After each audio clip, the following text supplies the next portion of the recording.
Good morning again. Good morning. Good morning. I'm deeply honored and truly grateful to Reverend Sonia for having me present during today's service. My pleasure. Thank you. And just a suggestion to speak as loud as you can. Okay. Thank you so much. I feel particularly rewarded because my topic is the oldest and most inspiring goddess from ancient Sumer, the shining Inanna, queen of heaven and earth, goddess of love and beauty, she of the morning and evening star. Her story cycle is the oldest literature we have discovered so far. To add to this brilliant fact, the oldest author known by name is Enheduanna, the high priestess of Inanna, the daughter of Sargon of Acadia, whose praises to Inanna you have just heard. This is true goddess power. Reflecting on our reality, we often look for answers in our shared cultural history and the stories we have. Last week, we went back to the slavery of the Hebrews in Egypt to study Miriam.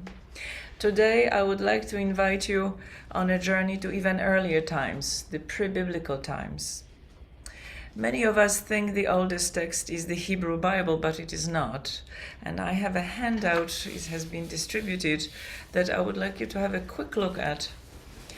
So you see, number one in winning and leading the pack is the descent of an Inanna, written down 2011 BCE, but created perhaps 3500 BCE.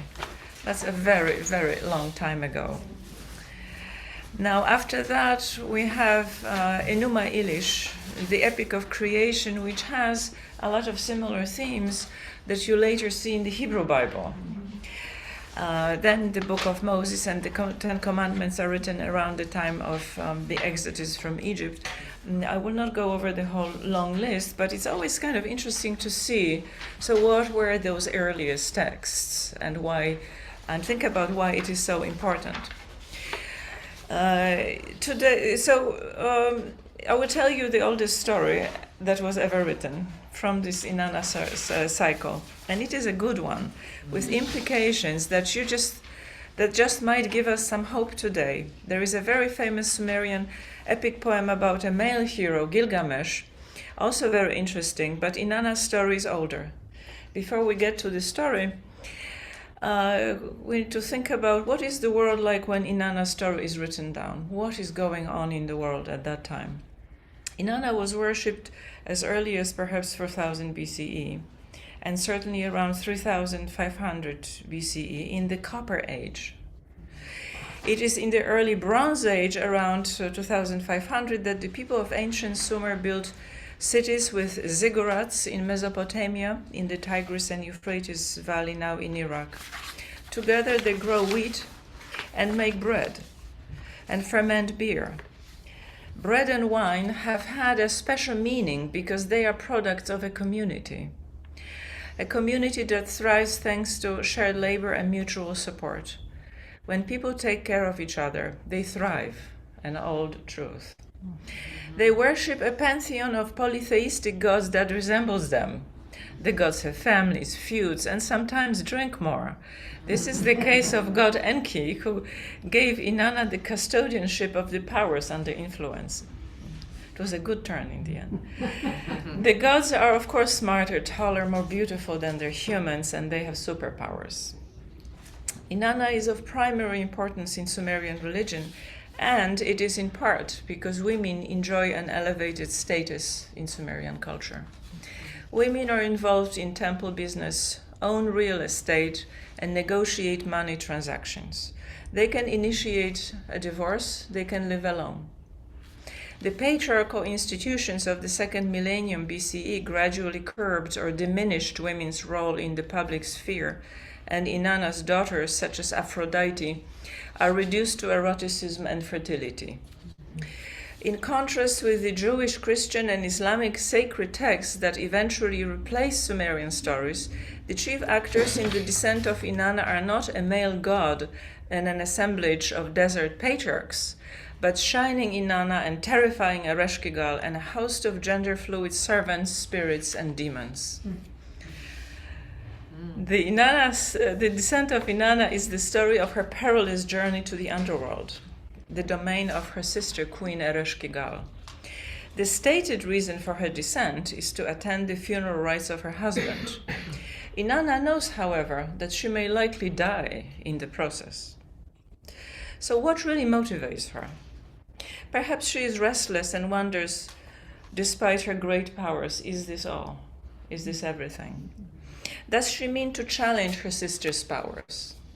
Perhaps she is an adventurer who seeks a new experience, perhaps spiritual knowledge.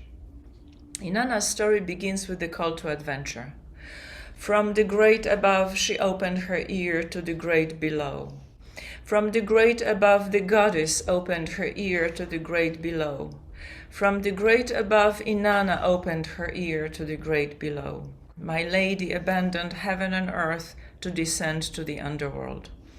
Inanna abandoned heaven and earth to descend to the underworld.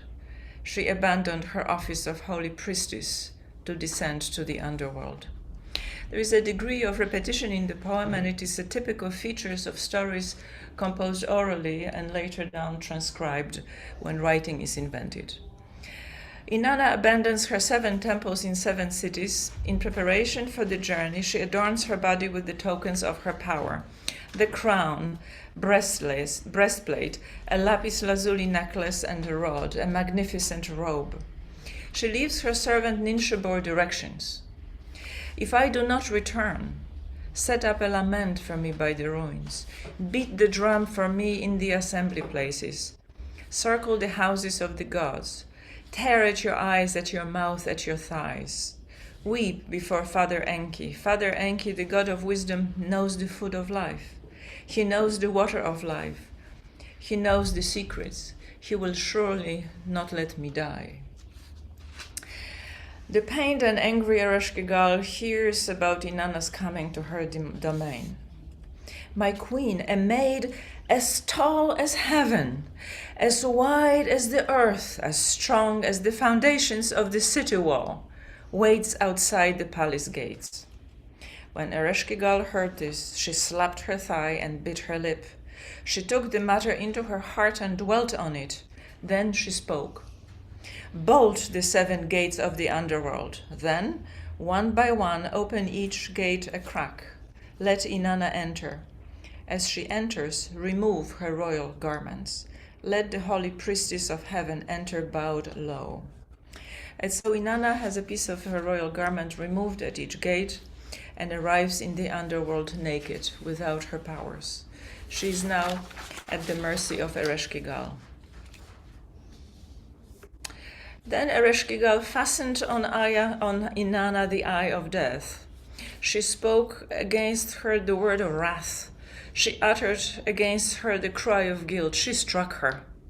Inanna was turned into a corpse and was hung from a hook on the wall. Which story does this remind you of? Mm-hmm. Which story?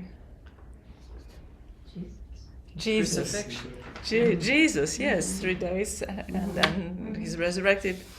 Since Inanna has not returned, the rescue plan is carried out by the helpers. They are the genderless Kurgara, the guardians of the dead, and the Shugura, spirits associated with the transition between life and death, and the Gala, who specialize in singing lamentations. Enki actually molds them out of clay as needed. Golem. The golem. The golem. Oh, and also, when do we have the creation out of clay story? Genesis 2. Genesis. Adam is shaped out of clay. Yeah, that's Genesis 2. Yeah. So you see, that story kind of lays a foundation for a lot of mythologies that later on come together, and we enjoy them in different shapes and forms. I may add here that the temple male workers who joined the gala became feminine. Quite an assembly of helpers. So the helpers arrive at Ereshkigal's abode, and Inanna's return is negotiated. They sit with Ereshkigal, who suffers from excruciating pain compared to birth-giving pain. When she says, "Oh, the pain in my side," they respond, "Oh, the pain in her side." "Oh, my liver," they echo, "Oh, her liver." They show her compassion, a strikingly modern way of helping someone in distress. Now Ereshkigal, somewhat soothed, begins to listen, and she gives up Inanna's corpse to them. Inanna is revived with the water of life and nourished with the food of life.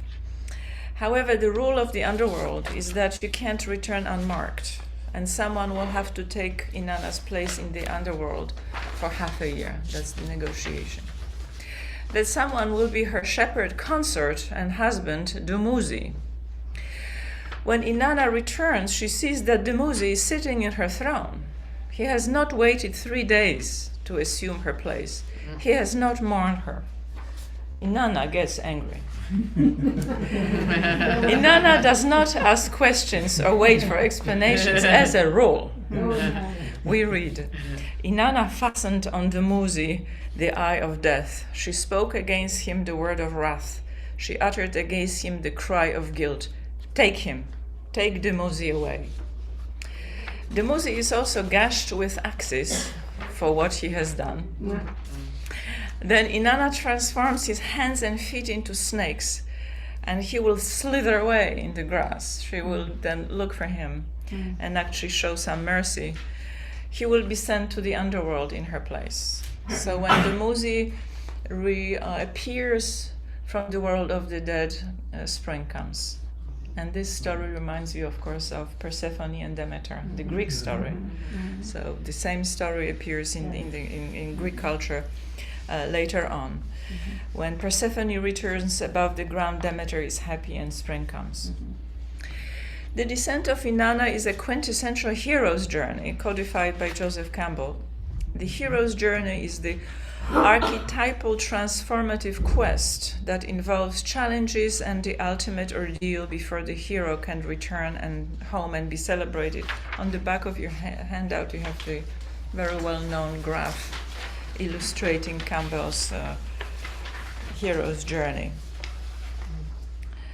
This story is repeated hundreds of times across different cultures as it meets our need for a redemption story, for a second chance, a meaningful renewal.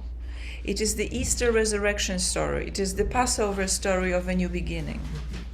Today we know the first hero's journey is Inanna's, the impressive shining Inanna, queen of heaven and earth, goddess of love and beauty, she of the morning and evening star. The metaphor of transition between life and death as transgender speaks to the fluidity of gender and existence. Transformation is an ongoing process of being. The descent story is about the natural cycles when nature is reborn as young and beautiful every time it returns in the spring. It is also about how people experience alternating periods of flagging energy and renewed strength. It concerns the human quest for the kind of knowledge that adds to spiritual power.